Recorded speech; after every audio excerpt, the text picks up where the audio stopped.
ଏଇପଟେ ଫେରିଲା ବେଳକୁ ଏଇଠି ଗୋଟେ ସ୍କୁଲ କ୍ୟାପିଟାଲ ସ୍କୁଲ ତାଙ୍କର ବଢିଆ ଦୃଶ୍ୟଟା ହେଇ ଦେଖନ୍ତୁ। ଜେବ୍ରା କ୍ରସିଂ ରେ ପାରି ହୁଅନ୍ତୁ, ସୁରକ୍ଷିତ ଭାବରେ ଘରକୁ ଫେରନ୍ତୁ, slow down in school zone, come home safe.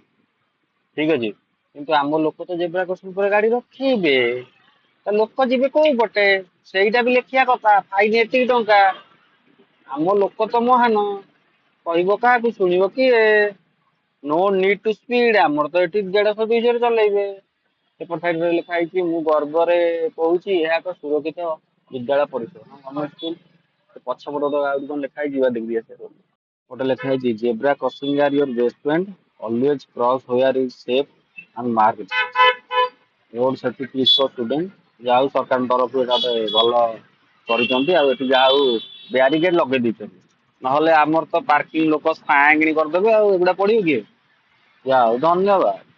ଏଇଭଳି ରାସ୍ତା ଉପରେ ଏଇଭଳିଆ ଲେଖନ୍ତୁ।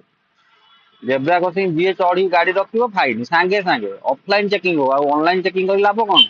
କ୍ୟାମେରାରେ ଅଫଲାଇନ ଚେକିଂ କରିକି ଏ ଲୋକ ଯୋଉ ସବୁ ମୋଡି ଯାଉଛନ୍ତି ଫାଇନ କାହିଁ ପକଉଛ, ଭଲ କି ପକାଅ।